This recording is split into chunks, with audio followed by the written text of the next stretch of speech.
Hi everyone, welcome back to the Everyday Hair Colorist. Today my guest is Wesley Olson out of Arizona. Jay is an Instagram sensation. He's a family man, he's a super talent, and he's got a great story to share with us. Welcome, Jay. Thanks for having me, Jack. It's an honor to be here, man, for sure. It's an absolute pleasure. I can't wait to get chatting with you. So I'd like to start off by talking a little bit about how you fell into hairdressing and your passion. It's been an interesting ride. From the beginning, I started kind of seeing shape and color, I think, at an early age. I grew up a lot. I spent a lot of time at my grandmother's house, and I had an aunt that was 12 years older than me. She was the last sibling living at my grandmother's house, and this was during the 80s. So she went to Catholic school during the day, and I remember seeing the transformation when her and her friends came back from Catholic school. It went from the uniforms to like the bangles, and this was in a matter of a few hours. But that was, during the 80s, everything was so big and it was so loud. But during the day, it was like so subdued. And I remember just being really impressed with the change that took place. You know what I mean? And the makeup, the hair, and I think that's kind of what sparked me a little bit. Moving into like my early years of high school, I started kind of cutting on my own hair because I have very curly hair, and anybody that has curly hair in junior high knows that this is a death sentence. Junior high kids, they're absolutely ruthless, and if you don't know how to handle your curly hair, you're in some shit, man. So there I was trying to figure out how to deal with my curly hair. I was trying to cut it. I remember my mom used to take me to her beautician, and she would feather it back all nice. And I felt like I was cool for about a day until that humidity got me, and then I was in trouble again. So I think I was always kind of messing with it. Getting into high school, I started, obviously I'd been cutting my own hair, played a lot of sports in high school. So I would line up the football team and the basketball team. So it was very visual. It was very like, trimming the bushes outside of your house. But I kind of fell in love with color too. And I remember during that time was when I don't know if you guys are familiar with the band 311, but there was a guy that played bass for 311. I can't remember his name offhand, but he had the shaved head and it was bleached. And during the 90s, that was it. Like you had to do the shaved head and it was bleached. I think one of the Beastie Boys did it at that time too. So I remember we had all my friends, and this is before Eminem, of course, but we had all my friends that would bleach their hair, and it was like that cheese color, like macaroni noodle yellow. But we thought, I call that hustler blonde. Oh yeah. Oh, it was thinking about it now, it was awful, but I remember and of course we all traveled around together, and so I can't imagine what we looked like with our heads like that, all in the little group of like five. But I remember there was limited bleach at the time, and we would just fry ourselves. I remember blisters. I remember figuring out every which way possible to try and get it hotter. I would put on like a dome aluminum foil thing that I built, and just you couldn't feel your head for 3 days, but you got a nice shade of yellow out of that. Obviously not what you're doing in the salon now. Hey, products have really evolved. Products have changed for sure. So you're at high school, you're doing all your mates' hair, you're doing your own hair, you're sort of liking it. And so what happened? So high school in the US goes on till 18, doesn't it? Yeah, went on till about 18. I grew up in kind of an old school house. My father was a coach, and in the neighborhood, if you did anything close to hair or makeup, you were immediately labeled as gay. And in that neighborhood, that was bad news for me. Like as a young dude trying to have as much bravado as possible and trying to impress his father. That was hard to deal with, because that was still the stereotype at the time. So it was interesting, because here I was doing all this and loving it, but in my mind, it wouldn't click that I could actually do this passion that I had. So here I am, you know, getting out of high school and really spinning my wheels. And I remember for some reason at the time, it was, you know, we're talking about 30 years ago, man. So it was like, for some reason I had a negative connotation in my mind of being a hairdresser. And I think that kind of went with, you know, the stereotype of being gay. I don't really know. It's, you know, how I was raised and the era as well, though.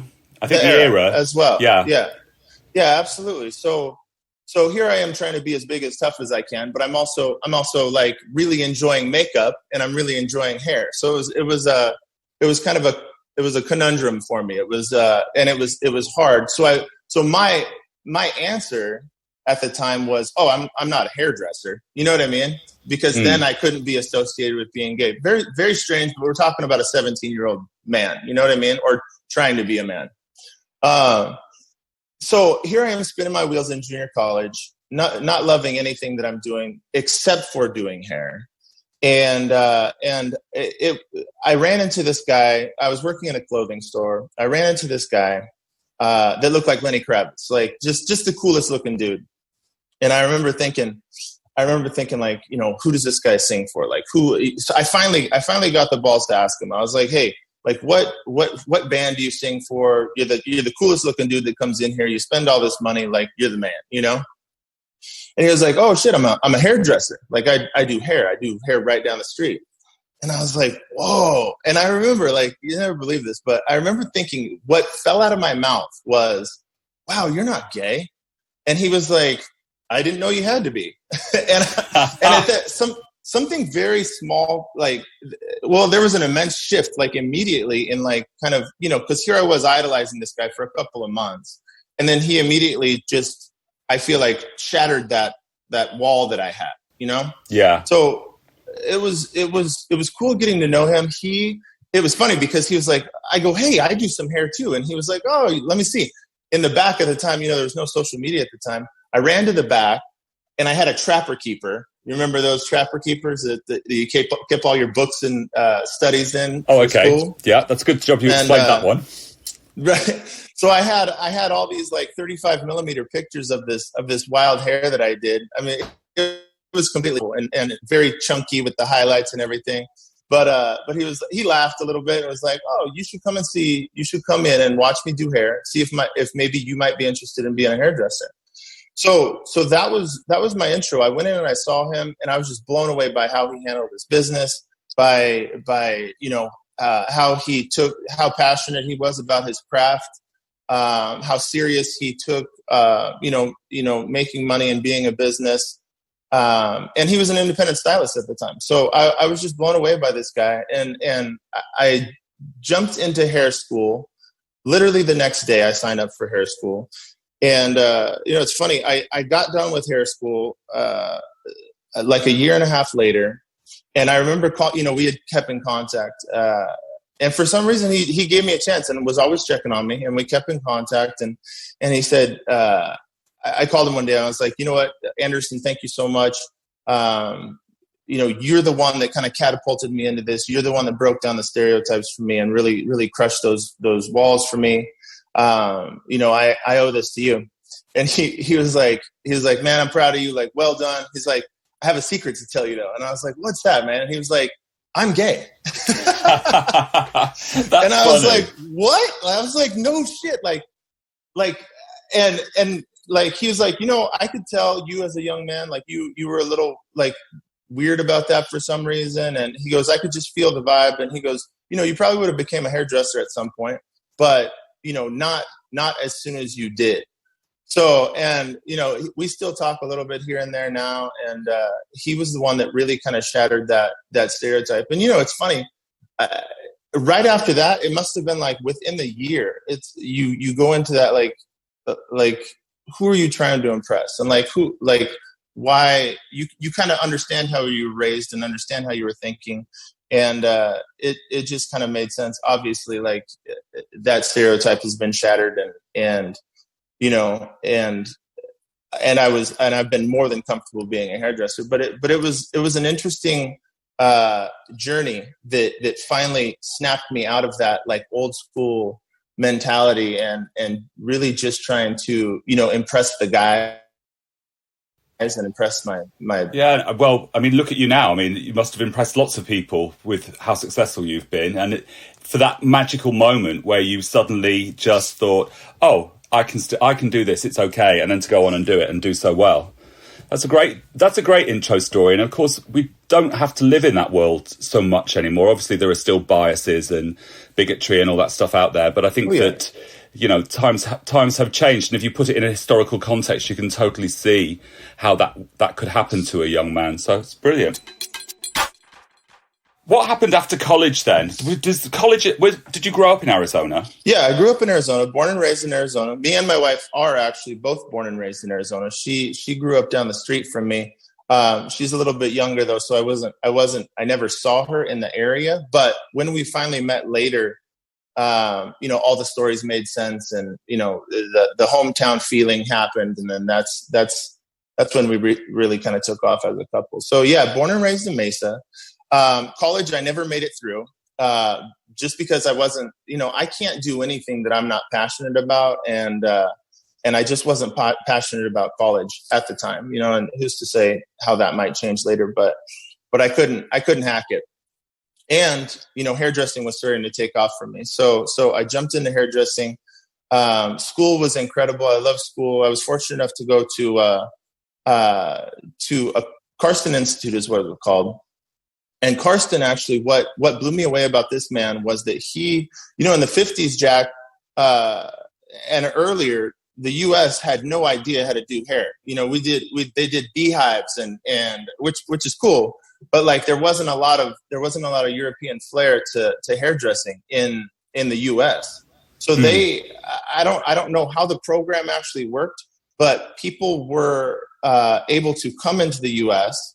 and start their businesses, and there was four hairdressers that brought that European flair and the techniques to Arizona. And the guy that I was fortunate enough to mentor under, Karsten Wilms, was one of them. So, and this man still to this day, I think he's got to be about 86 years old, and he still is doing hair behind the chair every day, this man. That's the great thing about our industry. You can be any age, can't you? You can do any age. So your career sort of has gone in two ways. Obviously you've finished qualifying. You're an educator and you're also a salon owner, which is fantastic because for me, that means that the education is commercial and salon friendly. Mm-hmm. How did you get into education? So education for me was, and it's interesting, going back to like the competitive young man in me. I didn't have an interest in educating. I had an interest in being competitive. And there was a woman that came from L'Oreal Professional in the Arizona area. And I remember she came from salon to salon. She said, "Hey, I heard you're an amazing colorist. I'm holding auditions for the L'Oreal Professional team as far as being an educator." And I was like, "Auditions? What do you mean?" And she goes, "Well, it's basically like a contest. Like you're going to do hair in front of me, and you're going to present how you do the hair, and then I'm going to pick who I think is the best." And the education thing didn't click for me, but her deciding who was the best did. So that's what drew me to educating. So I was basically, it was almost like an American Idol type thing. Like I had to compete to see who was best. I got the place, and I was able to be a representative for Arizona for L'Oreal Professional, right, which I considered, like at the time and still now, L'Oreal Professional, the biggest beauty brand in the world. So I was honored to get that badge, and I was excited to see what came from that. I think, what did come from it though is basically at the time, nobody wanted to share techniques, Jack. Everybody kind of like hid their stuff, and they tried to get better that way by not letting anybody see what they were doing. And I think that kind of came from a fear perspective as far as not wanting to be judged on what they were doing. I think people were frightened of showcasing their skill set in case other people picked it up and then did best for them and left them, and they were left behind. Right. And the reality, of course, is if you share, you all grow together. Amen. Because somebody always has a different perspective. Everyone has a different taste level, and things. And you were doing balayage, of course, in the US at that point. Yeah. And of course, we all know everyone paints differently, and it's about a taste level, and it's as unique as your fingerprint. That's what's so beautiful about balayage, man, and even hair color in general. And you know, that's what we preach now is you're doing the exact same technique as the person next to you, but it's how you do it. It's your eye, it's your placement that separates you from the person next to you. Yeah. So I'm kind of like in this like spy mode in L'Oreal Professional. I'm trying to get close to the national team because I'm trying to steal what they know. You know what I mean? So we're at these large gatherings, and I remember this is where my thought shifted on education. I walked by that national team like I'm sneaky being this big. And yeah, I mean, kept like, for the audience, Jay's 6'4" and he's literally covered in tattoos. So it's like he's not sneaking anywhere. I'm not sneaking anywhere. No. So no. I'm quietly creeping around their table, and I remember Joseph DiMaggio. Yes, I know. Okay, Joseph, so Joseph, I figured you would. So Joseph DiMaggio, all of a sudden stood up and he was like, "Hey, man, are you looking for a place to sit?" And I was like, "Oh, yeah, sure, of course." So I sat right down next to him. I love that guy, tremendously talented. And he was like, "What's up? Like, what's going on with you?" And they all, I'm sitting there with like Susie Bond, I love Susie. Joe Blackwell. Let's see who else was there. Joseph DiMaggio, and just the whole national team at that time. And I remember them asking and like really caring what my answer was about like what I was doing, what I was interested in, what my troubles were at the time with hair color or anything else. And I remember them so freely giving me this information. And I was just like, I can't believe this is happening. Like it's working. Like I've infiltrated the system, and they're being so kind and so generous and so giving. And I mean, we must have sat there the whole an entire 2 hours, and they gave me everything that they had. And I remember getting up, and I remember thinking and being like, just feeling full of gratitude. I remember thinking like, if these people at the top of the world, I consider them the top of the world hairdressers, if they will share everything with me, like why wouldn't I share? And they're sharing, and they're at the top of their game and the top of the beauty industry. Like I should do that too. Like why wouldn't I jump on board with something like that? And I think internally I wanted to do that anyways. But that was the game changer for me, was sitting at the table with them that day and learning that you could share and get back 10 times more. Absolutely. And I think that's a really good educator that does that as well.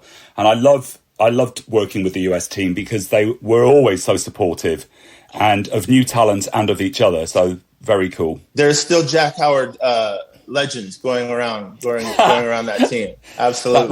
That rather worries me. That's a whole nother. Some of those are that's a whole nother podcast, maybe. That's a whole nother podcast. Yeah. So were you painting hair at that point? Yeah. So at that point, I was really trying to figure out how to create. I was obsessed with the gradients in the hair. I was obsessed with the transition. I was obsessed with trying to meticulously figure out how to make that seamless transition from the darker tone to the lighter tone, or vice versa. And I remember just fully immersing myself in trying to make that happen. I had looked into who even does this. So I kind of figured out through kind of digging in the crates and figuring out, in the hairdressing world, like I was really searching for, what this was called. And that's when I found out that was called balayage. Yeah. That transition, if you can nail that, you've made it, haven't you, really? Because that's the key piece of it, the transition. Absolutely, man. Absolutely. And I remember just working so hard, and the woman that I was dating at the time, I think we would go 6-8 hours at a time just trying to create that perfect transition. What was awesome about that is that I had worked on that for I couldn't tell you how many months to years almost. And then that's when the Victoria's Secret models came out, and they all were rocking the balayage. Yeah. And I had been practicing it for so long. I made my way to New York and trained with Nancy Braun. Oh, Nancy comes up every time on this podcast. She's like the piece that holds us all together, because of course she's coming on this podcast. She is it, as far as I'm concerned. She's the woman that, she brought it to the USA and to the world, really. And that's what I was after. I was like, I have to find this woman, Nancy Braun. I got to find her. And so I got a little time with her. I got time with the L'Oreal, highlighting and balayage team in, Teresa and Min Kim. And that's when things really, they helped me to really start to dial it in, as far as what, all these little things that I was just kind of making up in order to make that transition happen. They were the ones that really sealed the deal and gave me all the details to not only make it happen, but how you apply the balayage, saturation, all that stuff. And so that was when things really started to take off, as well as the trend started to catch on.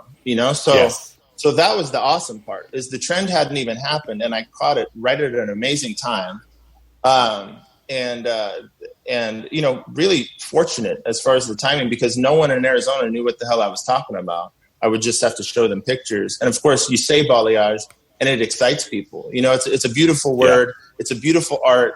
People watching me do it. Like, I'd have little crowds at the salon, and no one knew how to explain it or had seen it before, even though it had been around since the 70s and probably earlier.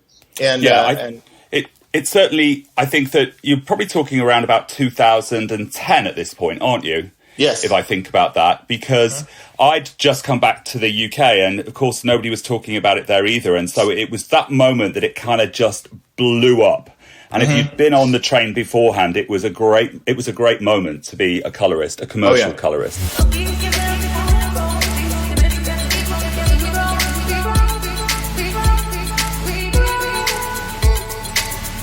So you're with Nancy, you're with the crew, you're refining your art. It's blown up. Yeah. What happened next? Well, because you're a little bit of a trailblazer, aren't you? You have done slightly unorthodox in some of the things you've done, which I think is great because you learn so much in that. But you are definitely a trailblazer as far as what you're about to tell us. Yeah, it's funny. I've been so fortunate enough to just, I feel like, be in the right place at the right time. But I really feel like if you bust your ass and you just keep your foot on the gas pedal, you're going to continue to end up at the right place at the right time. And even more so, you're going to be ready when the opportunity presents itself. And that's been my instinctual vibe as far as like how I kind of live and do things. And it's always been foot on the gas pedal and moving forward as fast as possible. And committed to the task in hand. Absolutely committed. It's doing the very best. I've always had a thing with trying to do the very best that I could at everything that I've done, and I think that's something that everybody can kind of learn from. Is just, if you're going to do something, do it to the best of your ability, and appreciate that. And that was kind of my mantra, is if I'm going to do something, I'm going to go as hard as possible. I'm going to learn as much as I can, and I'm going to be and I want to be the best. I think the competitive side of me, really has kind of created a monster when it came to learning about balayage and hair color, because I truly wanted to be the very best at what I was doing. I like that, though. I think there's nothing wrong with wanting to be your best. Mm-hmm. It doesn't mean that you're better than anyone else. It's still grounded, but it's just about being the best that you can possibly be. Mm-hmm. And that's the thing. I mean, growing within yourself and being a better version of you each and every day, I think is key. And I think that's what keeps you grounded. I think that's what keeps you moving. I think that's what keeps you passionate and nice to be around. Is growing into a better person in every way possible each and every day, and always moving forward. And all our guests on these podcasts all talk about their personal journey and their personal growth. And what's always so lovely is that everyone is really humble about it. They're authentic, and it doesn't feel pushed or forced, but they are all driven in their own different ways. Right. Really cool. You know, being humble and humility, it's something that the world will hand you if you don't take care of it yourself. You know what I mean? And I think right now is a great example of what's going on. Is we've all been humbled a little bit with and finding an appreciation in what we really took for granted, as far as having, you know, even just our day by day. But if you don't remain humble, you know, if your grandma doesn't slap you, then the universe will. I like that. That's another good one. Another nugget there. Another nugget. So what was next? Because this is the bit that I think is really interesting. You took a big leap of faith in yourself, didn't you?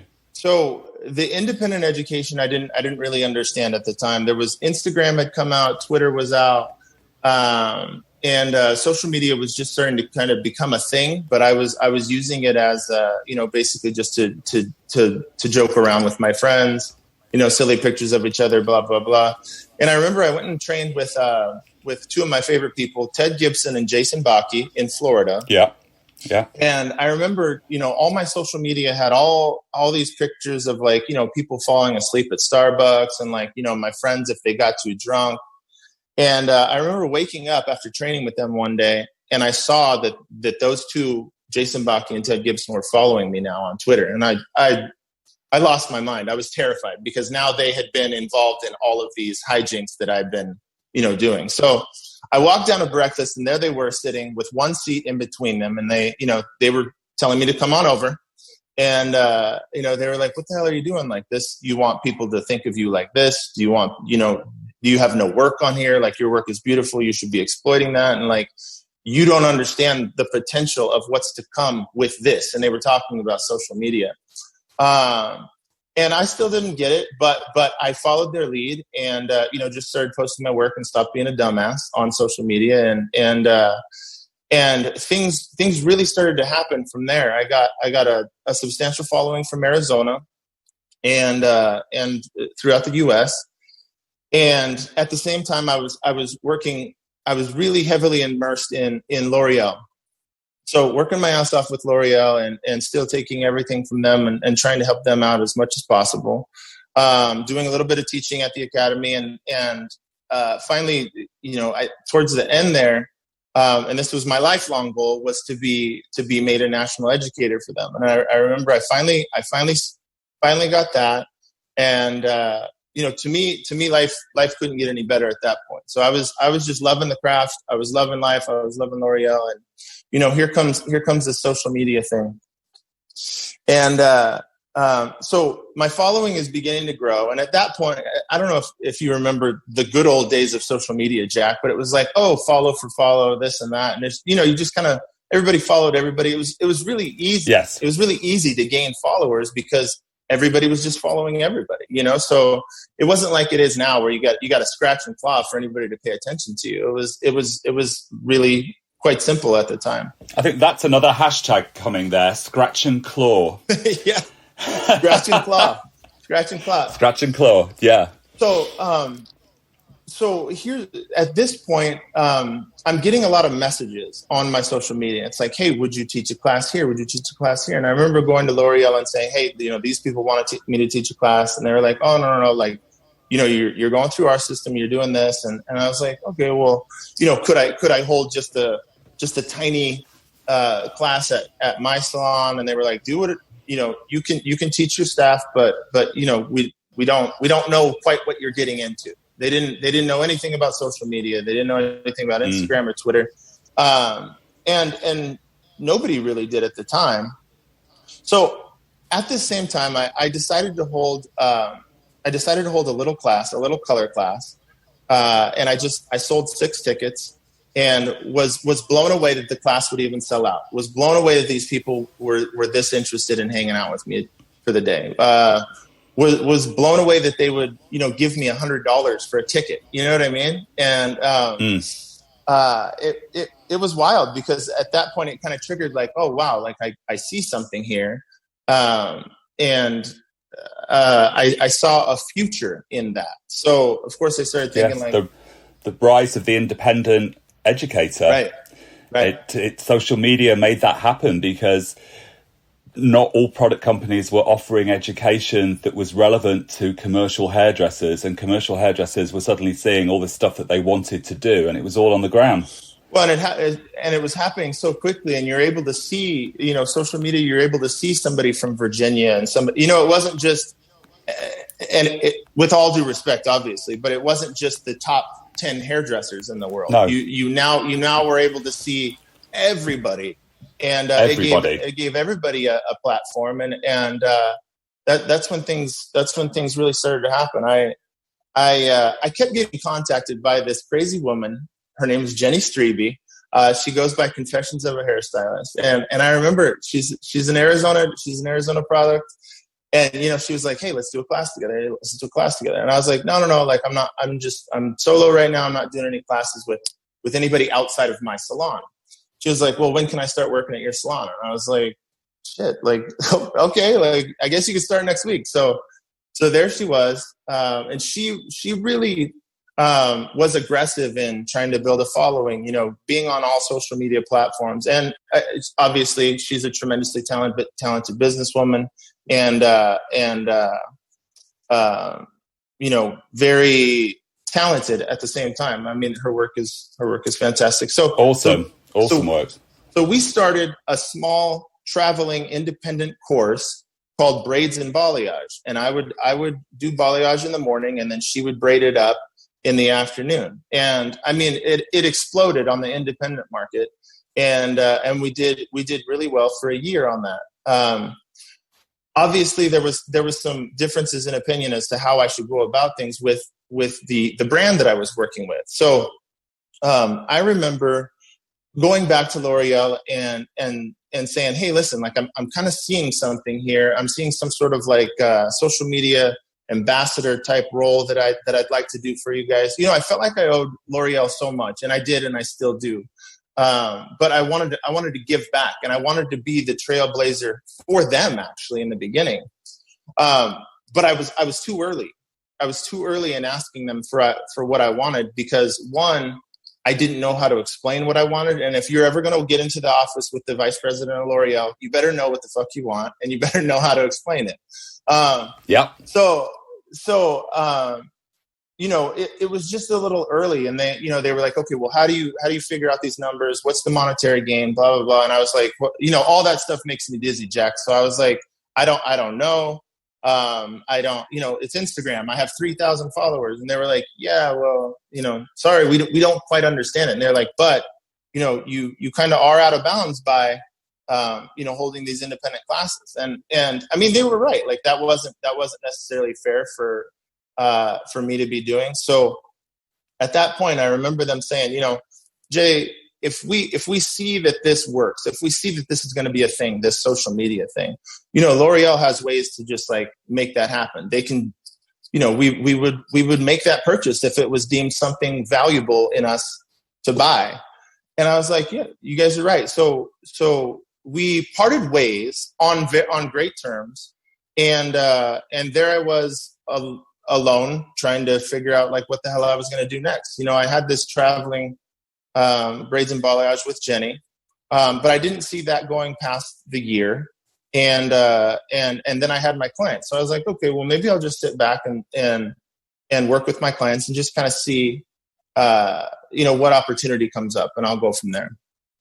So I get a call from a guy named David Thurston, and David Thurston, as of today, is the founder. Him and his wife Alexis is the founder of Pulp, Riot. They created the Butterfly Circus, which was an independent.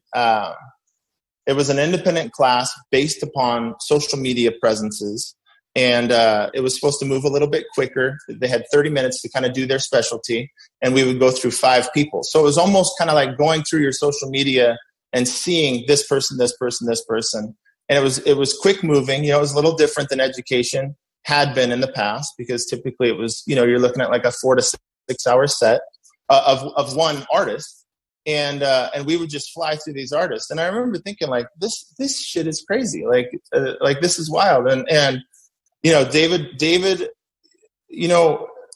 I immediately trusted him. He felt right to me instinctually. And our conversation was absolutely fantastic. And, I remember him saying, like, what the fuck have you got to lose? Like, come do this with me. And I think that's so true, though, isn't it? It's what did you have to lose in it at all? Nothing. Nothing at all. But you have to take a risk. He says, what the hell have you got to lose? Yeah, David Thurston's famous words were, what the hell have you got to lose? And there I was.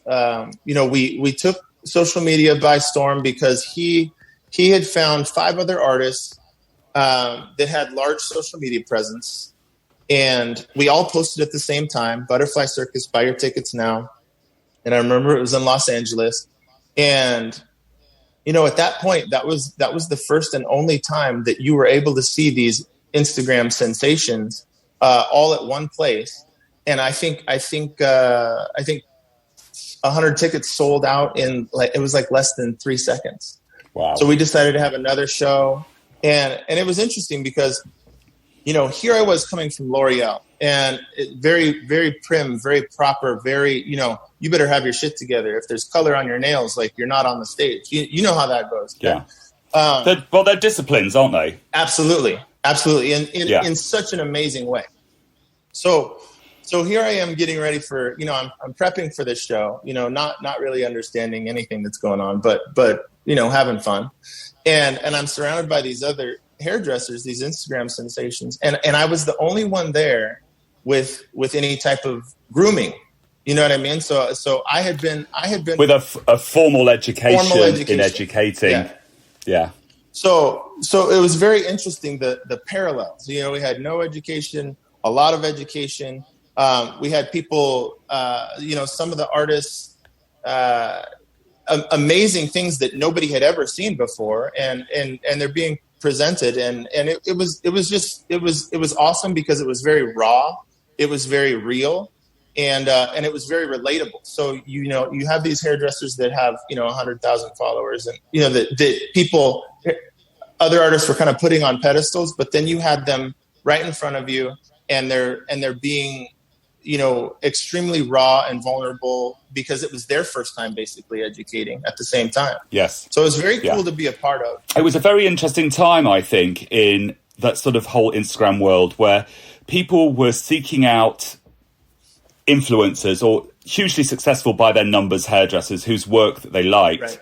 But then those hairdressers had no education background, and it was so difficult for them to learn how to communicate what they were doing, whereas you'd gone in with the strong education background, so the communication piece would have been easier and you wouldn't have been so nervous. But it was raw, and it was a game changer for our industry, I think. Right. It was I noticed seeing all that stuff, and I'm just like, wow, this is really cool, because it seemed so non-branded, yet it was branded, right, of course. Right.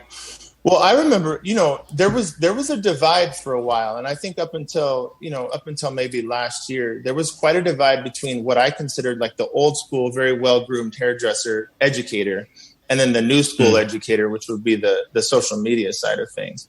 And I remember immedially trying to think of ways to connect those two, because here I was, I'm hanging out with people like Joe DiMaggio, Susie Bond,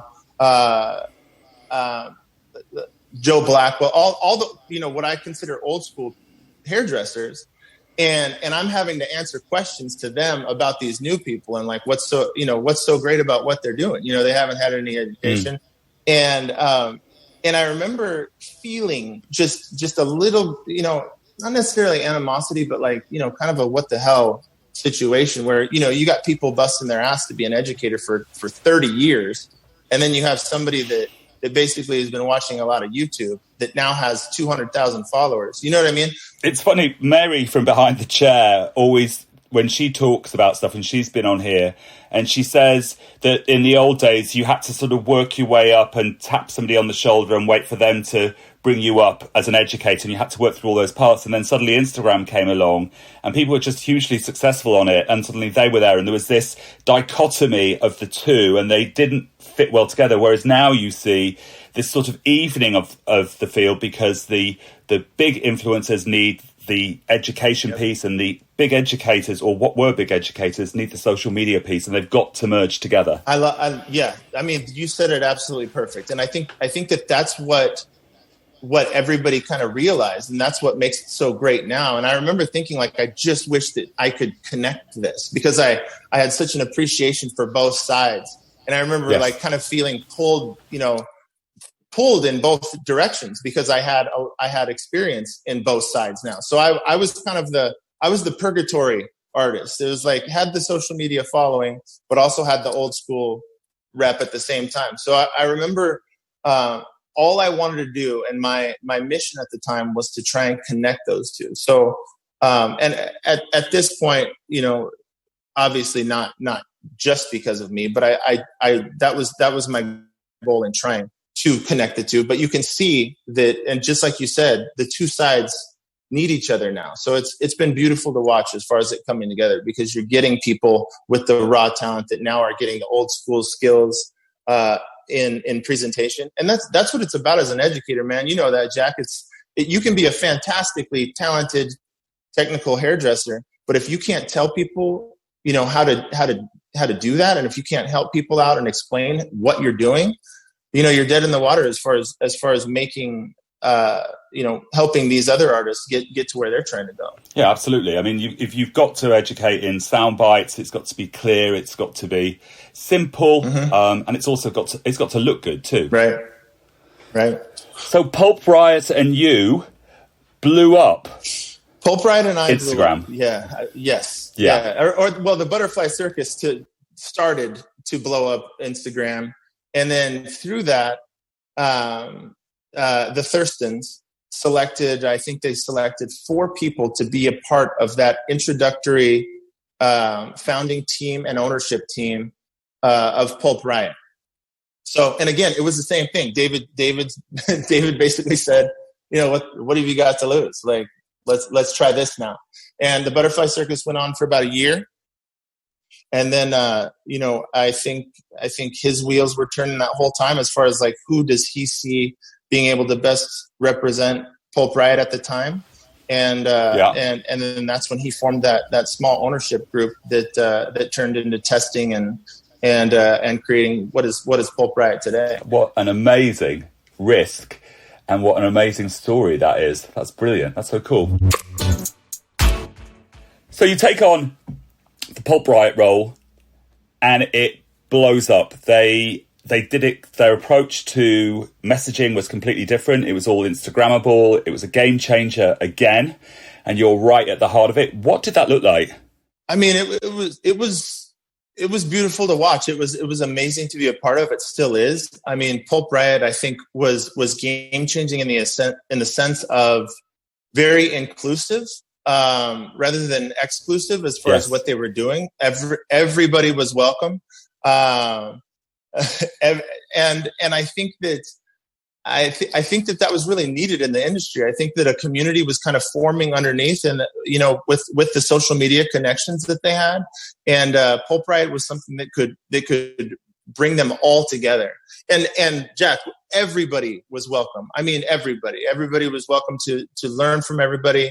The forums and the chat rooms that we have are immense. And we're looking at like 30,000 people at this point. And, I think positivity and kindness is the only rule. And that's been fantastic, because it's really, not only have we given tools to the artists to really cut loose and try and do whatever they can with the color line that we've created, but there's no rules, there's no boundaries, with the exception of maintaining that you're positive to everybody else and that you're just a good human. Yeah, what I thought was interesting about it was suddenly there was this, not riot, but riot is the kind of word, riot of colorists who dressed differently. They were a little bit more out there. It wasn't such a conservative. And sometimes the big product companies always want you to be like a little bit formal, whereas this was really just out there. And I think that appealed to a moment in time as well, didn't it? Yeah, absolutely. Different. I mean, and at the time too, and still, like I was still, in my mind, I'm still that L'Oreal hairdresser. I'm still the prim and proper, like, rule abiding educator. All black when you educate, and with the exception, I did kind of change up the wardrobe a little bit because I was able to, as far as being a Pulp Riot member. But I remember it was like, no color on the hands, and still, you got to present yourself this way. And I mean, a lot of that wasn't happening. I mean, you were free to do exactly what you wanted, be exactly who you wanted to be, present exactly how you wanted. And that's where I kind of saw my role as a senior member of this crazy crew was trying to share with them all that I knew. So I really took on the challenge of refining them and helping to refine them and helping them find the words, and kind of almost being like as a senior member, just someone that they could kind of look to help them get their message out as best as they could. So it was great because I feel like I was a good fit, and still am a good fit for Pulp Riot because of what I can offer with the history that I have in the industry. Yeah, it's so funny though, isn't it? It's ironic that you started out as some sort of, doing your own thing with hair color with all your mates, and then a guy helps you along and makes a change for you and mentors you, and then you go into beauty school and get mentored, then you go out on your own and you get mentored, and then you end up mentoring yourself. That's the beautiful thing about our industry, isn't it? That you can start from absolutely anywhere and you can go absolutely anywhere. Yeah. If I would have stepped back, well, first I just wanted to own a salon, right? And then, we're moving on to, we're on salon number 4 at this point.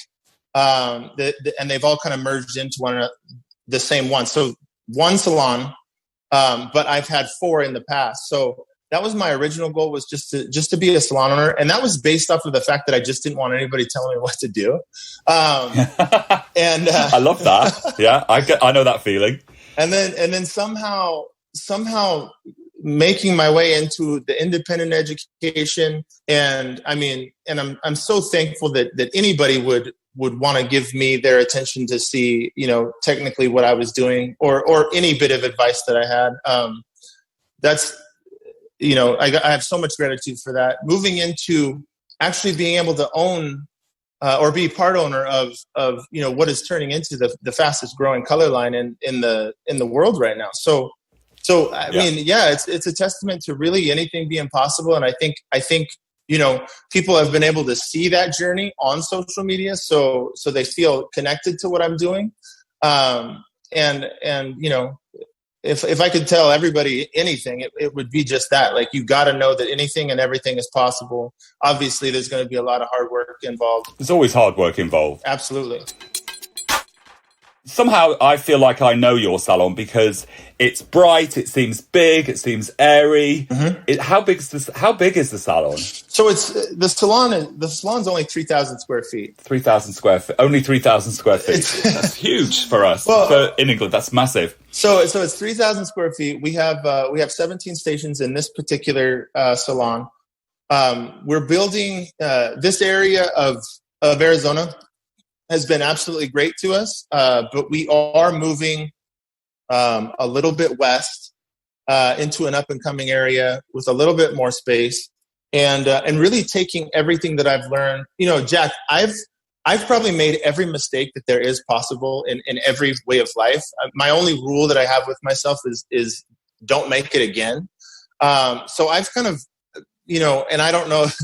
The whole work smarter, not harder thing has always been tough for me, because I've always just bowled through everything as far as like picking up my lessons and learning in that fashion. Now that I'm a little bit older, I'm learning and educating myself through, actually listening to my elders and listening to people that have been where I am trying to go. So, but that's pretty recently still. So I'm taking everything that I've learned in the 4 salons that I've had and putting them into this last place. And we're calling this last one Bespoke the Final Frontier, because I don't know that I'm going to do it again. We're building this one from the ground up. And wow. And we actually own the property, which is going to help out long term. Yeah, definitely. And everything that I'm putting into the salon is, with the mindset to give back to the artists that share the building with me, because I really just want it to be a place that they never want to leave, so I want to give them every opportunity they could possibly imagine within our building. And obviously if they want to, outside of owning their own salon, which I would fully support any of them in doing so, that we want to have everything in-house. So